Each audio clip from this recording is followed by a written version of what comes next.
नमस्कार जय जगन्नाथ शुभ सकाळ आज हूँ एप्रिल 26 तारिख रविवार आसतु आज गुरुत्वपूर्ण खबर देखा आपण भल पाइबा स्वरूप गोटे गोटे लाइक निश्चय करदेवे। आज प्रथम खबर महानदी जल विवाद मुख्यमंत्री को चिठी लिखिले सस्मित पात्र। महानदी जल विवाद मामलें मुख्यमंत्री को चिठी लिखिला बीजेडी सांसद सस्मित पात्र मुख्यमंत्री मोहन माझी को चिठी लिखि मामलें हस्तक्षेप नवेदन कर महानदी ट्रिब्यूनाल संवेदनशील मामलार शुणाणी मे 2 तारिख में रही पूर्व राज्य जल संपद विभाग एवं आईन विभाग सह मुख्यमंत्री बैठक डाकंतु ओडिशार पक्ष ट्रिब्यूनाल आगरे रखंतु जेमिति महानदी जल विवाद मामलार समाधान होई परिबो। गत 20 तारिख में ट्रिब्यूनाल एई मामलार शुणाणी करी असंतोष प्रकाश करथिले। परवर्ती खबर एसआई प्रश्नपत्र केलेंकारी मामलार मुन्ना महांती जमीन अवधि बढ़िला मुन्नार जमीन अवधि पुलिस एसआई प्रश्नपत्र केलेंकारी घटनार अन्यतम अभियुक्त मुन्ना महांती को दिया जाइथिबा अंतरीण जमीन अवधि को हाईकोर्ट में 4 तारिख पर्यंत वृद्धि करछंती। से पर्यंत सीबीआई पक्षर आवेदनकारी विरोध में कौन कठोर कार्यानुष्ठान ग्रहण कर हाईकोर्टर विचारपति जस्टिस गौरीशंकर शतपथी निर्देश देइछंती।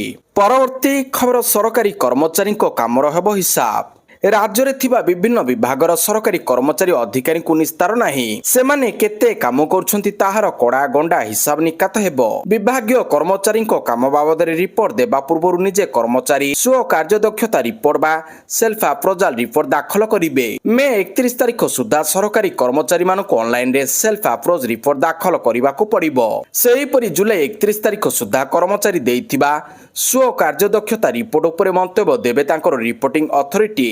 परवर्ती खबर चलचंचल रथ खला 3 रथ पाई मोट 42टी तुम्बर निर्माण कार्य शेष। विश्व प्रसिद्ध रथयात्रा पाई चलचंचल रथ खला आज रथ निर्माण 6ठ दिन होइतिबा बेले रथ निर्माण कार्य लागि पड़छंती विश्वकर्मा भोई करती और कमार सेवायत। 3 रथर प्रारंभिक कार्य चक निर्माण पाई एबे तुम्ब कार्य जोरसोर आगे चली। रथ पाई मोट 42टी तुम्बर निर्माण कार्य शेष होइछि। खूब शीघ्र अख निर्माण पाई काठ आसी रथखला रे पहुंचिबो बोली मुख्य विश्वकर्मा कहछंती। परवर्ती खबर मे 1 रु भितरकनिका मना 3 मास पाई पर्यटकक लागिबो। मे 1 तारिख रु भितरकनिका बंद। कुंभीर प्रयोजन पाई मे 1 तारिख रु जुलाई 31 तारिख पर्यंत बंद रहिबो भितरकनिका जातीय उद्यान। एही समय बौला कुंभीर माने हिंस्र होइथांती तेणु पर्यटकों सुरक्षा को दृष्टि रखी 3 मास पाई भितरकनिका बंद रखाजिबो बोली कहछंती राजनगर वनखंड अधिकारी भरदास गांवकर। परवर्ती खबर थरके 50 लिटर अधिक पेट्रोल बिक्री को ना मध्यप्राच्य युद्ध कारण समुद्र पथरे तेल आसी पारु नाही तथापि आज पर्यंत पेट्रोल और डीजेल रे कौनसी अभाव देखा देई नाही। हेले नियमित व्यवधान रे एभली किछि कटकणा सामना को आसुची जहा तेल बजार उपर थिबा भितरी चाप को पदारे पकाई देउची। सेही भली एक कटकणा ओडिसा रे लागू होईची। कौनसी घरोई कंपनी नुहे बरं सरकारी तैल कंपनी गुड़िक थरके 50 लिटर अधिक पेट्रोल और 500 लिटर अधिक हाई स्पीड डीजेल बिक्री उपर रोक लगाइछंती। पेट्रोल पंप गुड़िक कड़ा तागिद करा जायछि।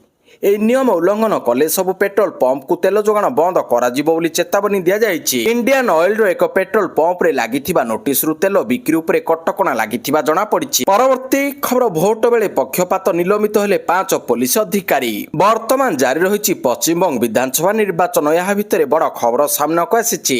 भोट बेले पक्षपात करिथिबा अभियोग रे 5 जण पुलिस अधिकारी को तुरंत प्रभाव रु निलंबित करा जायछि। निलंबित अधिकारी माने हेले संदीप गोरई आईपीएस अतिरिक्त एसपी डायमंड हार्बर। तेबे 23 तारिख रे होतिबा प्रथम पर्याय मतदान बेले अधिकारी माने गुरुतर दुर्व्यवहार एवं एक निर्दिष्ट राजनीतिक दल सपक्ष रे काम करथिबा अभियोग होइतिला। परवर्ती खबर जारी हला विश्वर बेस्ट सिटीज तालिका। टॉप रे न्यूयॉर्क और पेरिस भारतर अछंती 3 शहर।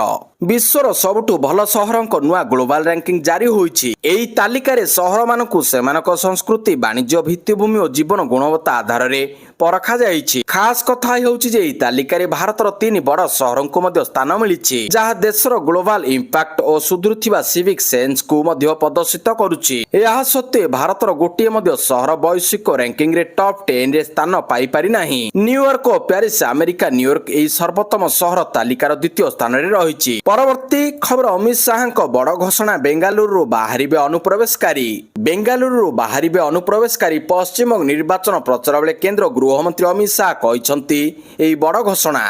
अमित शाह कहछंती जे मे 5 तारिख परे आमे पूरा पश्चिमबंग रु जण जण करी ସବୁ ଅନୁପ୍ରବେଶକାରୀଙ୍କୁ ଚିହ୍ନଟ କରି ବାହାର କରିବୁ। ସେ ଆହୁରି ମଧ୍ୟ କହିଛନ୍ତି ଯେ ଏହି ଅନୁପ୍ରବେଶକାରୀମାନେ ଆମ ଯୁବକମାନଙ୍କ ଚାକିରି ଛଡାଇ ନେଉଛନ୍ତି ଏବଂ ଗରିବଙ୍କ ରାସନ ଖାଉଛନ୍ତି। ମମତା ଦିଦି ଏମାନଙ୍କୁ ନିଜର ଭୋଟ ବ୍ୟାଙ୍କ ଭାବରେ ବ୍ୟବହାର କରୁଛନ୍ତି। ମମତା ଦିଦି ଏବେ ଆପଣଙ୍କର ଏବଂ ଆପଣଙ୍କ ସହ ଥିବା ଅନୁପ୍ରବେଶକାରୀଙ୍କ ଯିବାର ସମୟ ଆସିଯାଇଛି। ପରବର୍ତ୍ତୀ ଖବର ଇନଷ୍ଟାରେ 10 ଲକ୍ଷ ଫଲୋଅର୍ସ ହରାଇଲେ ସାଂସଦ ରାଘବ ଚଡା।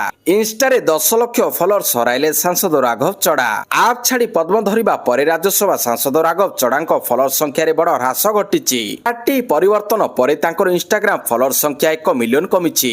ପୂର୍ବରୁ ସାଂସଦ ରାଘବ ଚଡାଙ୍କ ଇନଷ୍ଟାଗ୍ରାମ ଫଲୋଅର୍ସ ସଂଖ୍ୟା ପ୍ରାୟ 14.6 ମିଲିୟନ ଅର୍ଥାତ୍ 1,46,00,000 ଥିଲା। ଗୋଟିଏ ଦିନ ମଧ୍ୟରେ ପ୍ରାୟ 1 ମିଲିୟନ ଅର୍ଥାତ୍ 10 ଲକ୍ଷ ଫଲୋଅର୍ସ କମି ଯାଇଛନ୍ତି। ପରବର୍ତ୍ତୀ ଖବର ଯୁଦ୍ଧ ପରେ ତେହେରାନ ଏୟାରପୋର୍ଟରୁ ପ୍ରଥମ ଥର ଆରମ୍ଭ ହେଲା କମର୍ସିଆଲ ଫ୍ଲାଇଟ୍ ଉଡ଼ାଣ। ଇରାନ ଉପରେ ଲଗାତାର ଆକ୍ରମଣ ଉତ୍ତେଜନା ପରେ ପରିସ୍ଥିତି ଏବେ ଧୀରେ ଧୀରେ ସ୍ୱାଭାବିକ ହେଉଥିବା ଦେଖାଯାଉଛି। ଇରାନ ଏକ ଗୁରୁତ୍ୱପୂର୍ଣ୍ଣ ପଦକ୍ଷେପରେ ପୁଣି ଥରେ କମର୍ସିଆଲ ଉଡ଼ାଣ ଆରମ୍ଭ କରିଛି।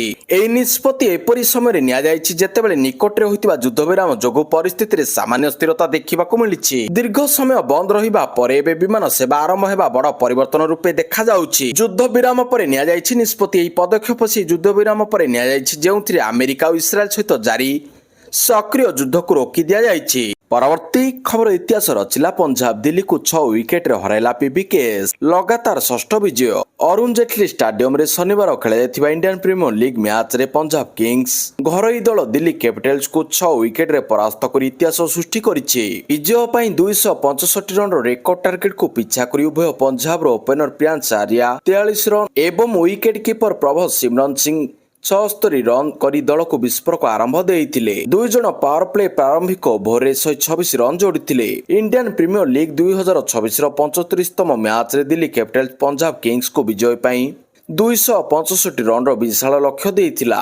KL ରାହୁଲ ଏବଂ ନୀତିଶ ରାଣାଙ୍କ ଯୋଡ଼ି ଦିଲ୍ଲୀର ବିଶାଳ ସ୍କୋରରେ ଗୁରୁତ୍ୱପୂର୍ଣ୍ଣ ଭୂମିକା ଗ୍ରହଣ କରିଥିଲେ। KL ରାହୁଲ 67 ବଲରୁ 9ଟି ଛକା ଏବଂ 16 ଚୌକା ସହ 152 ରନ କରି ଅପରାଜିତ ରହିଥିଲେ। ଏହା IPL ଇତିହାସରେ ଜଣେ ଭାରତୀୟଙ୍କ ପାଇଁ ସର୍ବାଧିକ ରନ। ପରବର୍ତ୍ତୀ ଖବର H1B ଭିସା ଉପରେ ସଙ୍କଟ। ଆମେରିକାରେ ଚାକିରି କରିବାକୁ ସ୍ୱପ୍ନ ଦେଖୁଥିବା ଭାରତୀୟ ଆଶାୟୀଙ୍କ ପାଇଁ ଏକ ବଡ଼ ଝଟକା। H1B ଭିସାକୁ ନେଇ ଆମେରିକା କଂଗ୍ରେସରେ ଆସିଛି ଏକ ବିବାଦୀୟ ବିଲ୍। ଏହି ବିଲ୍ ଯଦି ପାରିତ ହୁଏ ତେବେ ହଜାର ହଜାର ଭାରତୀୟ IT ପ୍ରଫେସନାଲଙ୍କ ଭାଗ୍ୟ ଖରାପ ହୋଇଯିବ। ଆମେରିକା ସାଂସଦ ଏଲି କ୍ରେନ୍ କଂଗ୍ରେସରେ ଏକ ନୂଆ ପ୍ରସ୍ତାବ ଆଗତ କରିଛନ୍ତି ଯେଉଁଥିରେ H1B ଭିସା ନିୟମକୁ ଅତି କଠୋର କରିବାକୁ ଦାବି କରାଯାଇଛି। ବାର୍ଷିକ ଭିସା ସଂଖ୍ୟା 65,000ରୁ ହ୍ରାସ କରି ମାତ୍ର 25,000 କରିବାକୁ କୁହାଯାଇଛି। ପରବର୍ତ୍ତୀ ଖବର ମତ୍ସ୍ୟଜୀବୀଙ୍କୁ ସମୁଦ୍ର ମନା। 2 ଦିନ ପାଇଁ ସତର୍କ ସୂଚନା ଜାରି କଲା ମତ୍ସ୍ୟ ବିଭାଗ। ମତ୍ସ୍ୟଜୀବୀଙ୍କୁ ସମୁଦ୍ର ମନା। ପ୍ରବଳ ବର୍ଷା ପବନ ପାଇଁ ସମୁଦ୍ରକୁ ନ ଯିବା ପାଇଁ ମତ୍ସ୍ୟଜୀବୀଙ୍କୁ ବାରଣ କରିଛି ମତ୍ସ୍ୟ ବିଭାଗ। ଏପ୍ରିଲ 25 ତାରିଖରୁ 27 ତାରିଖ ପର୍ଯ୍ୟନ୍ତ ସମୁଦ୍ରକୁ ମତ୍ସ୍ୟଜୀବୀମାନଙ୍କୁ ନ ଯିବାକୁ ମନା କରାଯାଇଛି। ବଙ୍ଗୋପସାଗରରେ ଲଘୁଚାପ ଯୋଗୁଁ ସମୁଦ୍ର ଅଶାନ୍ତ ରହିଛି। ଯେଉଁମାନେ ସମୁଦ୍ର ଭିତରେ ଅଛନ୍ତି ସେମାନେ କୂଳକୁ ଫେରି ଆସିବାକୁ କୁହାଯାଇଛି। ମତ୍ସ୍ୟ ବିଭାଗର ନିର୍ଦ୍ଦେଶର ଅବମାନନା କଲେ ହେବ କଡ଼ା କାର୍ଯ୍ୟାନୁଷ୍ଠାନ। ବଙ୍ଗୋପସାଗରରେ ଲଘୁଚାପ ଯୋଗୁଁ ସମୁଦ୍ର ଅଶାନ୍ତ ରହିଛି। ପ୍ରବଳ ପବନ ସାଙ୍ଗକୁ ବର୍ଷା ମଧ୍ୟ ପ୍ରବଳ ହେବା ସମ୍ଭାବନା ରହିଛି। ପରବର୍ତ୍ତୀ ଖବର ରଥଯାତ୍ରା ପାଇଁ ଆକ୍ସନ ପ୍ଲାନ କାମ ସାରିବାକୁ ଡେଡଲାଇନ ଦେଲେ ମୁଖ୍ୟ ଶାସନ ସଚିବ। ରଥଯାତ୍ରା ପାଇଁ ଆକ୍ସନ ପ୍ଲାନ କାମ ସାରିବା ପାଇଁ ଡେଡଲାଇନ ଦେଇଛନ୍ତି ମୁଖ୍ୟ ଶାସନ ସଚିବ। ବିଶ୍ୱ ପ୍ରସିଦ୍ଧ ଘୋଷଯାତ୍ରା ପାଇଁ ଚଳଚଞ୍ଚଳ ପୁରୀ ଶ୍ରୀକ୍ଷେତ୍ର ସୁରୁଖୁରୁରେ ସମ୍ପନ୍ନ କରିବା ପାଇଁ ମୁଖ୍ୟ ଶାସନ ସଚିବ ଅନୁଗରଙ୍କ ଅଧ୍ୟକ୍ଷତାରେ ଅନୁଷ୍ଠିତ ଚତୁର୍ଥ ପ୍ରସ୍ତୁତି ବୈଠକ ହୋଇଛି। କେତେକ ଗୁରୁତ୍ୱପୂର୍ଣ୍ଣ ନିଷ୍ପତ୍ତି ନିଆଯାଇଛି। ବୈଠକରେ ରଥଯାତ୍ରା ପୂର୍ବରୁ ସମସ୍ତ କାର୍ଯ୍ୟ ଶେଷ କରିବା ପାଇଁ କଡ଼ା ନିର୍ଦ୍ଦେଶ ଦିଆଯାଇଛି। ଗୃହ ବିଭାଗ, ଆଇନ ବିଭାଗ ଓ ଶ୍ରୀମନ୍ଦିର ପ୍ରଶାସନ ମଧ୍ୟରେ ଉତ୍ତମ ସମନ୍ୱୟ ରକ୍ଷା କରିବା ଉପରେ ଗୁରୁତ୍ୱ ଦିଆଯାଇଛି। ବିଶେଷ କରି ସ୍ୱାସ୍ଥ୍ୟ, ପାନୀୟ ଜଳ, ବିଦ୍ୟୁତ ସେବା ଏବଂ ପରିମଳ ବ୍ୟବସ୍ଥାକୁ ସଜାଡ଼ିବା ପାଇଁ ବିଭିନ୍ନ ବିଭାଗର ପଦାଧିକାରୀଙ୍କୁ ନିର୍ଦ୍ଦିଷ୍ଟ ସମୟସୀମା ଧାର୍ଯ୍ୟ କରାଯାଇଛି। ପରବର୍ତ୍ତୀ ଖବର ଦୁର୍ଦ୍ଦାନ୍ତ ମାଓ ନେତା ହେମଲାସ ଆତ୍ମସମର୍ପଣ କଲେ 47 ଜଣ କ୍ୟାଡର ନକ୍ସଲ। ମାଲକାନଗିରି ଜିଲ୍ଲା ସୀମାନ୍ତ ତେଲେଙ୍ଗାନା ପୋଲିସ ନିକଟରେ ଦୁର୍ଦ୍ଦାନ୍ତ ମାଓ ନେତା ହେମଲା ଔରଫ ବିଜା ସମେତ 46 ଜଣ ନକ୍ସଲ ଆତ୍ମସମର୍ପଣ କରିଛନ୍ତି। ହାଇଦ୍ରାବାଦ ଠାରେ ଆୟୋଜିତ ଏକ ସ୍ୱତନ୍ତ୍ର କାର୍ଯ୍ୟକ୍ରମରେ ମୁଖ୍ୟମନ୍ତ୍ରୀ ରେବନ୍ତ ରେଡ୍ଡୀଙ୍କ ସମ୍ମୁଖରେ 32ଟି ହତିଆର ହସ୍ତାନ୍ତର କରି ଆତ୍ମସମର୍ପଣ କରିଛନ୍ତି। ଆତ୍ମସମର୍ପଣ କରିଥିବା ନକ୍ସଲମାନେ ଦଣ୍ଡକାରଣ୍ୟ ସ୍ୱତନ୍ତ୍ର ଜେନେରାଲ କମିଟିର ସଚିବ। ଏମାନଙ୍କ ନାମରେ ସରକାର 1,50,00,000 ଟଙ୍କାର ପୁରସ୍କାର ଘୋଷଣା କରିଥିଲେ। ପରବର୍ତ୍ତୀ ଖବର 4ଟି ସନ୍ତାନ ଜନ୍ମ କର ଗୋଟିଏ ଆରଏସଏସ୍ କୁ ଦିଅ। ଧୀରେନ୍ଦ୍ର ଶାସ୍ତ୍ରୀଙ୍କ ବୟାନ ସୃଷ୍ଟି କଲା ନୂଆ ବିବାଦ। ବିବାଦୀୟ ମନ୍ତବ୍ୟ ଦେଇ ଚର୍ଚ୍ଚାରେ ଦେଶର ପ୍ରସିଦ୍ଧ କଥାବାଚକ ଧୀରେନ୍ଦ୍ର କୃଷ୍ଣ ଶାସ୍ତ୍ରୀ। ସେ ଏବେ ନାଗପୁରରେ ଏକ ବିବାଦୀୟ ବୟାନ ଦେଇ ହଇଚଇ ସୃଷ୍ଟି କରିଛନ୍ତି, ଯେଉଁଥିପାଇଁ ତାଙ୍କୁ ଅନ୍ଧଶ୍ରଦ୍ଧା ନିର୍ମୂଳନ ସମିତି ଖୋଲାଖୋଲି ଚ୍ୟାଲେଞ୍ଜ କରିଛି। ତାଙ୍କର ସଦ୍ୟତମ ବୟାନ ବିବାଦକୁ ଆହୁରି ତୀବ୍ର କରିବାର ସମ୍ଭାବନା ଅଛି। ସେ କହିଛନ୍ତି ଯେ ଦେଶର ନାଗରିକମାନେ 4ଟି ସନ୍ତାନ ଜନ୍ମ କରିବା ଉଚିତ ଏବଂ ସେମାନଙ୍କ ମଧ୍ୟରୁ ଗୋଟିଏକୁ ରାଷ୍ଟ୍ରୀୟ ସ୍ୱୟଂସେବକ ସଂଘକୁ ଦେବା ଉଚିତ। ପରବର୍ତ୍ତୀ ଖବର ଦେବଗଡ଼ରେ 124 ପ୍ରକଳ୍ପର ଲୋକାର୍ପଣ ଓ ଶିଳାନ୍ୟାସ।